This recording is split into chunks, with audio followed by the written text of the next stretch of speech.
today we had to. You see, we were preparing an update on Alaska, but our editor Fran has lost the internet, so we have no video. So there you go. We're gonna have a live session, and it's gonna be an interesting one. It's gonna be a reply to a comment that I received this morning. Actually, let me get the phone. Okay, right there. Now, this morning, as I was waking up at 7 in the morning, I got an email from the States.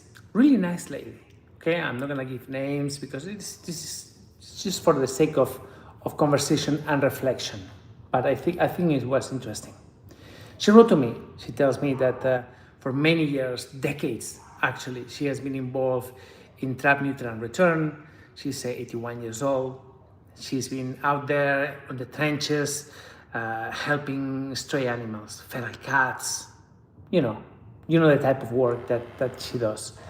Really moving to see someone of that age, 81, still there, being out there, every day, helping the cat colonies and all of that. So I was moved. And then she said, now I have a question to make. I mean, don't you think that it would be better and easier to euthanize animals that are injured and that they are past their prime? They'll never be perfect, and the treatments cost money. So wouldn't it be a better use of resources to euthanize them and then focus on the healthy ones? And I remember that was a question that people used to ask me many years ago, about like 18 years ago, 15 years ago, when we started. Salvador en el Grupo Español. So when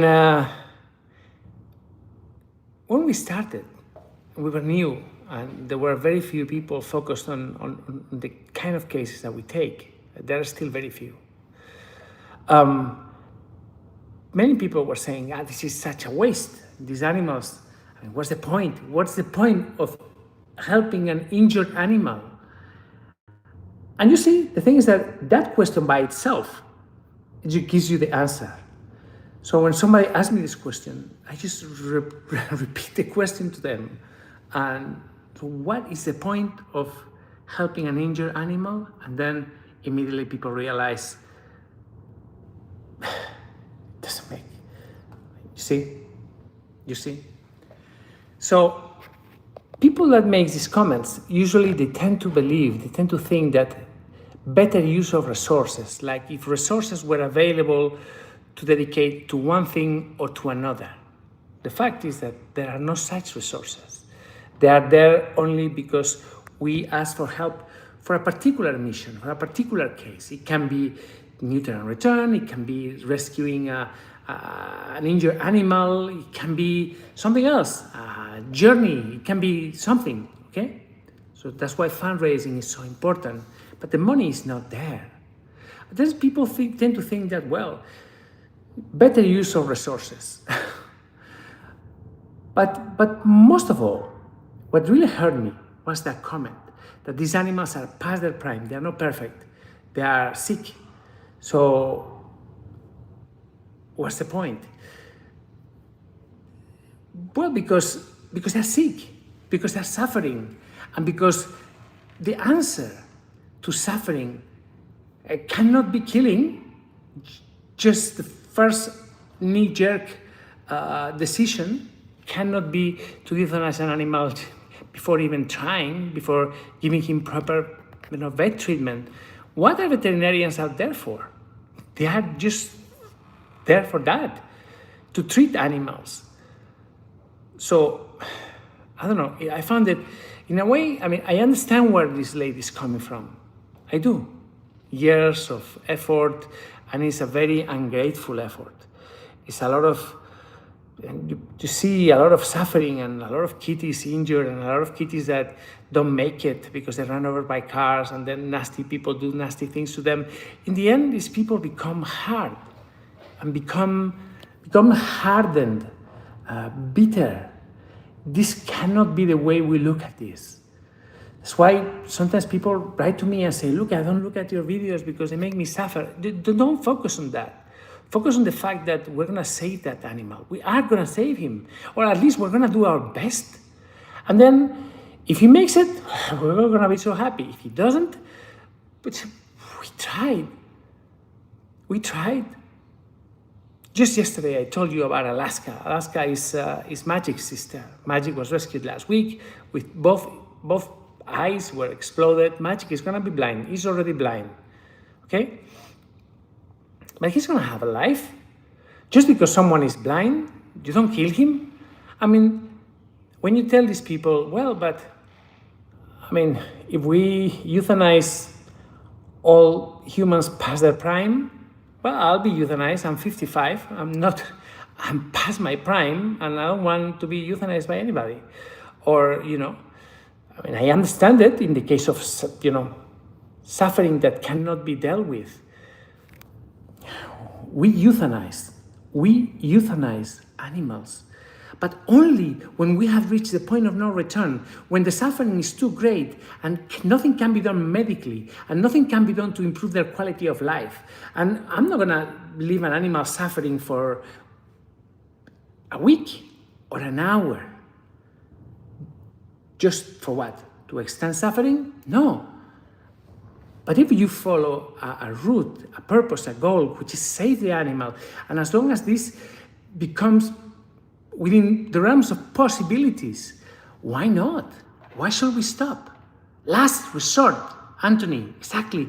Last resort. I mean, I will not let an animal of mine suffer for a minute if I see that there is no other chance. That's it. It's the end of life. This poor dog, this poor cat is going to be convulsing in pain. There's nothing we can do. No way. Yeah, he's going to spend the next week of his life suffering because he has kidney failure and he's going to go slowly poisoning himself. No way, I'm not going to let them suffer. But that is last resort. That is not euthanized because it's more convenient and it's cheaper and, I don't know, because in the grand cosmic vision of it doesn't make any sense. I mean, if you look at things that way, I mean, because you say, well, but if you look at everything, the global resources, if you look at things that way, everything is useless. Everything is pointless. Nothing matters. The life of a dog, the life of a cat is meaningless if you look at it from the distance and from a very broad perspective. If we look at it that way, we are fools, really. But I refuse to look at it that way. I look at the short distance. I look at this animal that has just been rescued. And unless we do something, well, either he's dead or he's going to be wandering around on the streets for a few more weeks until he dies of infection, and suffering is so... You see my point? So when we started this organization, we started focusing on that, and it's always been like this, and it will always be like this. And the day is not like this, then we will stop. Anyway, Alaska is at the hospital. She will lose one eye. Luckily, the other one has not been infected, and hopefully will not be infected. But she needs to go into surgery. We're going to have to nucleate that eye. And Magic, both eyes are going to have to go as well. So you will not see images of her in today's video because it's a live. I cannot put images. They will be there tomorrow in tomorrow's video. But I need to ask for a favor. If you believe in what we're doing, if we believe that this is actually worthy or meaningful in one way or another, something that makes sense, something that is important, help us. Linda is going to leave the link. That is Alaska's story. Alaska, beautiful name. Her story is there. The reason why we do this is there. Could you help us? I mean, I'm spending most of my time trying to find ways to get people to support the project, the mission, the organization, the life of these animals. It's a difficult sell. It's a difficult sale. It's a difficult ask. you realize that we are really a minority, a very small, tiny minority of people that are willing to put their mouths, or actually willing to put their money where their mouths are. Very few people in the world are just willing, I'm not saying capable, I'm saying willing to spare a dime for an animal, and even less for an animal that is not theirs, and even less for an animal that is not in their street or their city. So in that respect, we're a very rare community. This is a very special place. It's a place here on YouTube place where people like you and me gather and do beautiful things all the time. That's the whole point of what we do. I mean, our mission is animals, other people who do other things. There are endless missions, endless ways for people to dedicate resources to causes bigger than themselves. But this is ours. This is ours. So I replied to this lady a really nice letter telling her precisely what I just told you. And I told her that I understand where she comes from years and decades of suffering and seeing bad things, and that I hope that this will not make her too bitter, too disappointed with life. Okay, so that was my rant.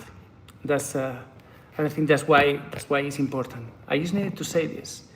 We euthanize, we do, but the last resort, at the last moment when there's nothing else to do, when the quality of life is gone, there's nothing but pain. No.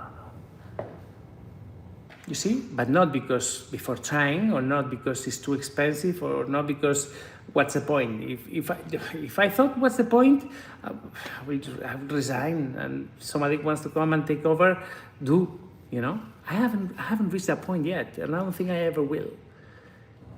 Because it's too real, it's too raw, because I see the animals and I see the transformations and I see the impact that this makes on their lives and the lives of the people that adopt them and the lives of the people that follow us. This is just a great community. Anyway, I gotta go. Thank you very much for being here. Thanks for your support. Please, if you can, donate to Alaska. Her story is there. First comment on this video. At the bottom, there's a comment. Just go there, check it out. Linda has been dropping the link. If anybody wants to help, just please do. This is a worthy cause. It's beautiful. Satisfaction is unparalleled. Come on. It's a beautiful thing. Join us. Thank you very much. Quality of life matters, indeed. And if a cat is blind, he's going to have a beautiful life as well. And if he has only one eye, beautiful life as well. You know? But yeah, quality of life matters, absolutely. It's essential, and that is why euthanasia should be only the last resort, not the first resort. Take care. Ciao, ciao. Mwah.